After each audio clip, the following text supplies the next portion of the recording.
eu trabalhei principalmente na área de vendas, aí depois fiz marketing, e depois de formado comecei a trabalhar também na área de marketing, e aí em 2016 eu comecei a ter um estalo assim, em relação a se conscientizar. Sobre, em 2016. Não foi nem em 2013. Não, em 2013 eu era esquerdista. Em 2013 eu criticava o Marco Feliciano, Você foi bem pra rua? eu tinha um blog anticapitalista, eu fazia manifestação contra o Silas Malafaia, e eu era cristão, eu evangélico ainda. Assisti o programa do Silas Malafaia, mas eu era um analfabeto funcional, né? Então eu via a manifestação assim de 2013, que ainda não tinha definição, né? Mas aí, graças a Deus, dentro da igreja que eu congregava, eu via alguns debates de alguns jovens que estudavam em universidades públicas, mas não eram alienados. E aí eles começaram a falar de alguns nomes que eram estranhos pra mim. Na época falava da Sarah Winter, da conversão dela, aquilo me interessou. Falavam do Olavo de Carvalho, eu fiquei curioso pra conhecer, e do padre Paulo Ricardo. Eu lembro que eu assisti uma palestra, as 5 palestras, né, que ele fala sobre marxismo cultural, e ali eu descobri o quanto eu era burro, o quanto eu era um idiota, que tava sendo massa de manobra. E então... Você não teve resistência nenhuma quando você teve contato? Não, eu, graças a Deus, assim, eu me convenci facilmente. Né? Eu vi argumentos e eu não conseguia refutar, eu aceitei e falei, é isso. Faz sentido. Faz sentido. E, na verdade, eu sempre, assim, fui uma criança muito cristã, de entender que não se deve defender aborto, não se deve defender casamento gay, recompensar as pessoas de acordo com as suas atitudes, sejam elas boas ou ruins. Então eu tive essa educação por parte da minha tia, da minha avó, né, apesar de morar com a minha mãe. E, então, só que quando eu ia pra escola, eu via que isso não existia, né? Até mesmo pelo método de ensino. Então, se você estudava certinho, você tirava 10, você era aprovado. Se você faltava e tirava 2, 3, você também era aprovado. Então, eu tentava entender por que acontecia isso. E eu nunca tinha resposta. Aí, quando eu assisti essas palestras, aí tudo começou a ficar mais claro. Eu tava fazendo marketing, eu já estava estudando sobre indústria cultural, sobre escola de Frankfurt, e também da forma como se ensinava na faculdade, ficava tudo muito confuso, eu não conseguia entender como que aquilo se aplicava na realidade. E aí, quando eu assisti a palestra, tudo fez mais sentido. E aí, eu comecei a entender que, se eu estava sendo enganado, até aquele momento, outros jovens também estavam passando por isso, sendo idiotizados. Então, eu entendi que eu precisava tomar alguma postura. E foi aí que eu criei uma página em Araraquara, que chamava Em Direito Araraquara, comecei a me engajar de forma voluntária. O outro blog? O blog esquerdista? Né? O blog esquerdista. Não, no blog esquerdista eu coloquei só meu nome. Até hoje, esse blog. Tem? Blog E aí, Spot. até o título lá, por que eu sou anticapitalista? Nunca Não, eu nem sabia escrever, gente, tava na faculdade, tem tanto erro de português lá, que pelo amor de Deus, mas, né, idiota útil, né, do jeito que a gente Faz vai na parte da faculdade história, produzir. Pois é, faz parte da minha história.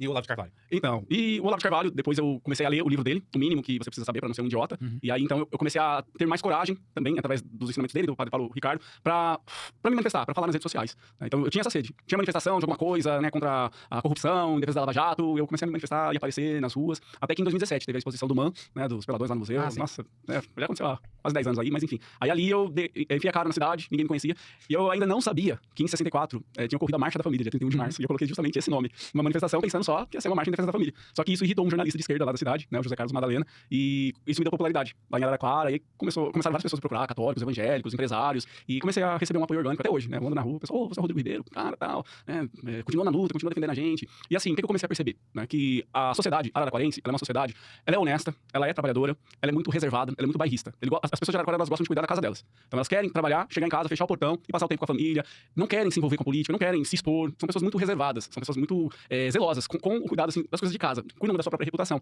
Elas acompanham tudo o que está acontecendo na cidade, mas elas não se manifestam, por medo de represália. Então quando eu comecei a me manifestar, essas pessoas silenciosas começaram a dar uma curtida, a mandar mensagem no WhatsApp, a dar um incentivo. E até hoje acontece isso. Então eu tenho muitos contatos de pessoas, médicos, empresários, pessoas que têm até renome na cidade, mas que preferem não se posicionar politicamente para não sofrer represália, que acabam me mandando mensagem, incentivando e pedindo pra ser o porta-voz deles, né? Se identificam com o seu trabalho. Se identificam com o meu trabalho. Isso é bom. É interessante você falou aí, que eu tenho essa impressão, eu sempre tive, eu conheço muita gente de Araraquara por conta da igreja, né? Que eu sou de um movimento não denominacional, que a gente chama de casa de oração, e lá tem algumas. E eu conheço pessoal de lá também, teve acampamento, a gente sempre tem contato. E eu sempre tive essa impressão também, que o pessoal de Araraquara, eles são menos politizados, né, engajados com política, se interessam por esse sistema assim, do que aqui em Ribeirão. Será? Eu tenho essa impressão. Não, na verdade, que Ribeirão é parecido. Então, na verdade, eu percebo assim, que o povo de Araraquara ele é muito politizado. As pessoas não sabem tudo o que tá acontecendo. Por exemplo, Mas não se domingo. envolve, se fala. Exatamente, eles não são ativistas. Eles não são ativos. Eles não ocupam os espaços democráticos que eles poderiam ocupar. Participar de uma tribuna popular, fazer uma denúncia no Ministério Público, participar de uma manifestação. Eles não se envolvem, mas eles são conscientes de tudo que acontece. Sim. Mas isso mas é importante até que eles se manifestem também, de alguma maneira. Tudo bem, eles estão se manifestando, te apoiando, né, pra que você tome a frente, pra que você ocupe espaço. Mas sem o apoio deles depois, até mesmo como ativistas, você vai ficar sozinho, querendo ou não. Sim. Né? É que nem eu falo aqui em Ribeirão. Tá se expondo, né? As pessoas falam, parabéns, vai lá, continua o trabalho. Parecido, né? É que aqui em Ribeirão tem outros ativistas também, de direita, então assim, é um pouco maior e tem outras pessoas. Mas essas pessoas, é um problema elas não se manifestarem, é um problema elas não irem pra rua, é um problema elas não irem pra Câmara, né? Imagina só, tá, hoje você é um ativista, você tem liberdade pra ser ativista. A partir do momento que você se tornar, ocupar uma cadeira de vereador, por exemplo, né? Essa parte de ativismo vai ficar pra trás. E vai depender de outras pessoas. E o político, né? Você ocupando essa cadeira, você precisa desse trabalho de ativismo por trás também. Né? Então não tem jeito, vai chegar algum momento que essas pessoas vão ter que se manifestar e te apoiar. E não é um só não, tudo bem, pode ter um que vai catalisar todas essas pessoas, né? Que vai ajudar na movimentação, que é meio que o trabalho que você faz hoje. Mas quando você estiver lá, vai ter que ter uma pessoa catalisando essas pessoas pra te apoiar. Você percebe dessa maneira também? Eu concordo com você, e é justamente por isso que eu tenho desenvolvido um trabalho nas minhas redes sociais de conscientização política.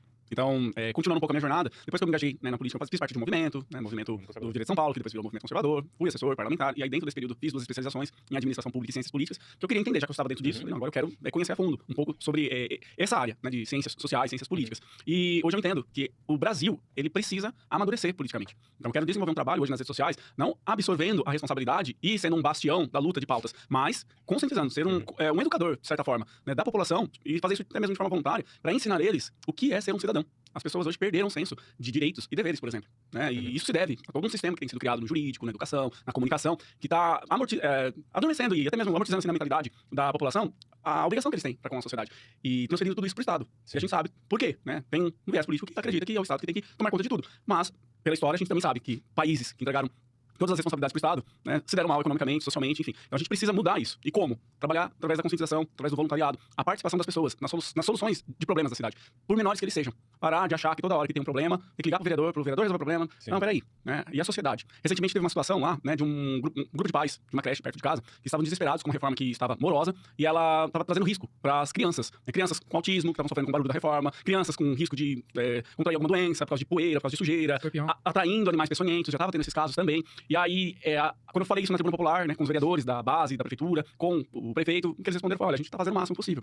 Mas aí, dentro desse momento, eu deixei bem claro, né, na minha fala, falei, olha, não é apenas uma responsabilidade da vereança, da pasta de obras públicas e do prefeito, uma responsabilidade de Araraquara. Essas crianças são de Araraquara. Se acontecer alguma coisa, o desabamento de um teto sobre a cabeça dessas crianças, a gente não tem que cobrar apenas o prefeito, tem que cobrar os empresários. Por que eles não se mobilizaram? Como cidadãos, como parte de uma sociedade que estão tendo lucros, obtendo seus recursos através dessa cidade, por que eles também não reagiram? A comunidade, de modo geral, por que ela não se manifestou? Por que ela não foi às ruas? Por que ela não pressionou o poder público para tomar alguma atitude? Então eu acho que hoje a gente precisa fazer esse trabalho com a sociedade, educá-la. E o que eu vejo é que não tem quem tenha essa vontade, essa disposição. Sempre que há um trabalho político, tem um interesse por trás eleitoreiro, tem um interesse por trás partidário, e não tem aquele desejo sincero de realmente tentar fazer algo pela cidade, pela sociedade, pelo bem comum, pelo bem comum. Existem muitas pessoas que são comprometidas com causas na cidade para resolver o problema, mas não têm coragem. E os que se dispõem a falar, eu acho que, de certa forma, no meio do caminho acabam se corrompendo por causa de interesses, por causa da cobiça, às vezes, do poder, né, que lhes é dado, então se perde no meio do caminho. E eu tenho, assim, uma preocupação até mesmo com a minha alma, com a minha missão, a minha vocação. Que eu entendo que vai além de cargo. Eu preciso cumprir um papel na sociedade. E que seja, né, mesmo que trazendo sofrimento, represálias, perseguições, mas é o de conscientizar as pessoas. Tentar, de alguma forma, abrir os olhos delas, para que elas não sejam escravas. Reféns de um sistema que tá percorrendo aí pelo menos por 30 anos e só tá fazendo mal pra gente.